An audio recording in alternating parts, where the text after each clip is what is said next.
For our jet ski intake, the first one was the claw.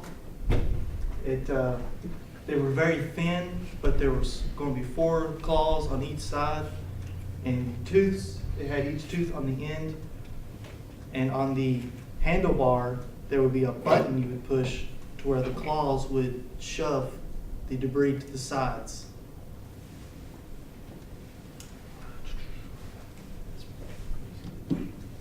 The second idea was a gate. It would be in there at an angle to where debris would come in and slide to the side, but the only problem was we would have to make a pathway for the debris to go through the hole, which would probably ruin the jet ski. Our third and final idea was a mesh.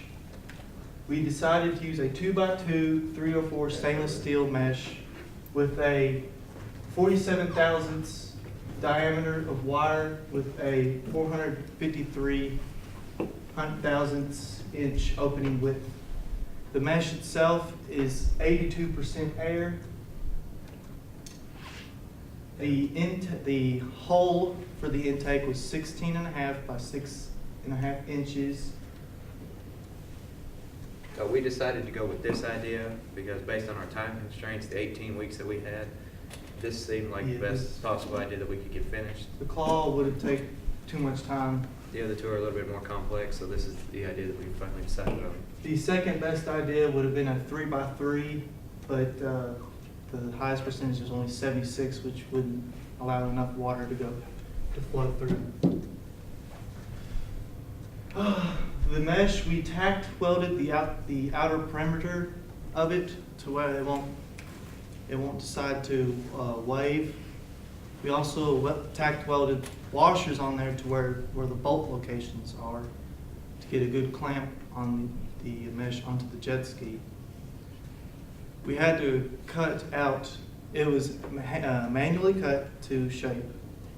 We had to manually cut 2.5 by 2.5 inch squares on the corners because of how the intake curved up instead of just a sharp edge. The testing, we did get permission to test our jet ski in Sportsman's Lake. Basically, I just threw a bunch of trash out in the lake and ran over it several times.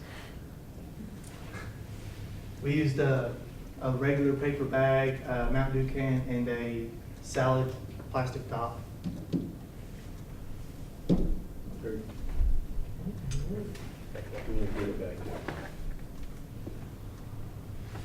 And here is our video, and it doesn't have a play on it.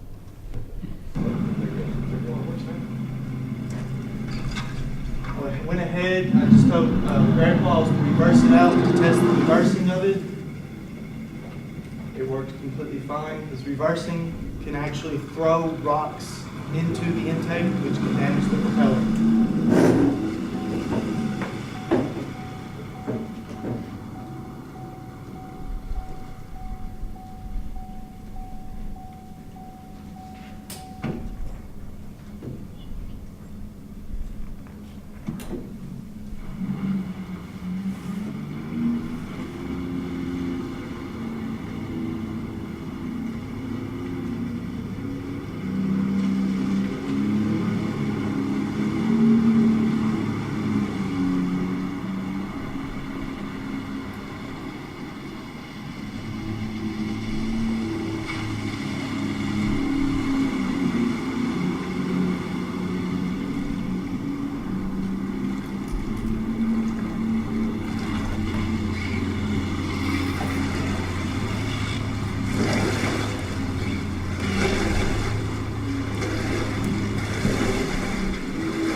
Testing results, the mesh did work, but the corners of it tended to bend down.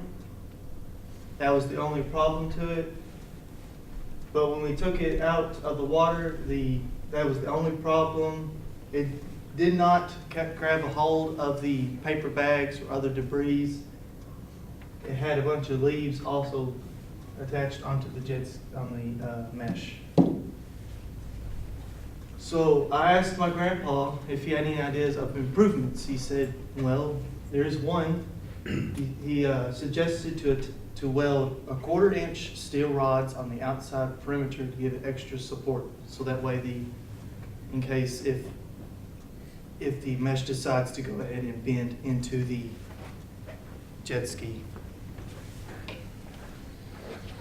It's these corners that were bending outward. And the cost, I asked my dad to help me quote on this. He didn't give me an actual thought process of how he did it, but he said to make them individually, he said maybe around about $120. To mass produce it, we're looking at roughly $60, which is in that price range of the majority of what people would want to pay for such thing. And that is it. Thank you all. Any questions?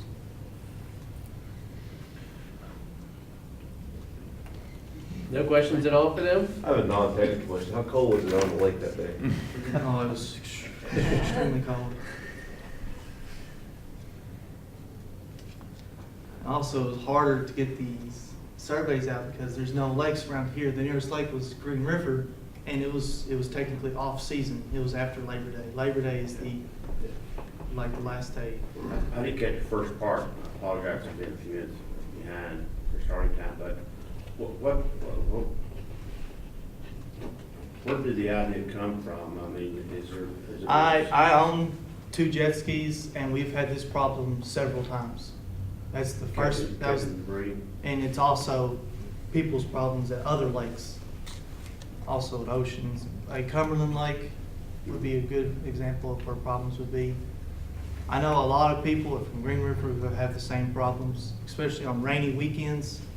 There's a lot of debris getting out into the lakes for a lot of people get things damaged in the propeller.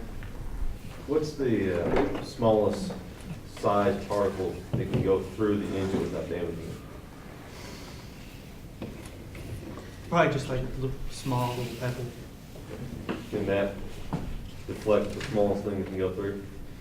Well, I mean, the smallest, a small pebble would go through that, but it's not going to be big enough to where it actually damaged it. Okay. But that will protect the smallest thing that will damage the propeller.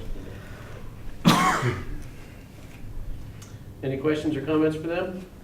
How often would you anticipate having to kind of wipe that deflector or clean that deflector? Because if it is catching things, it is going to eventually build up. Yeah, and we'll keep build that up. water going. Okay. I wouldn't say too often, but it wouldn't hurt to look like just get a quick glance of it like every weekend. When we tested it, he ran over like plastic bags and other garbage, but the only thing that really got caught on the mesh was small things like leaves. So Yeah, like the plastic it bags just actually grab didn't a get hold caught. more and It more. didn't grab a hold of that and keep it on. How much did you say the materials cost just for the Oh, product? the mesh itself, I think it was $22.16. It was, we ordered it from McMaster Car. The size that we used was a 12 by 24 inch piece of cut it to- mesh, and then we had to cut it down to size. 12 by 24 is $22.15.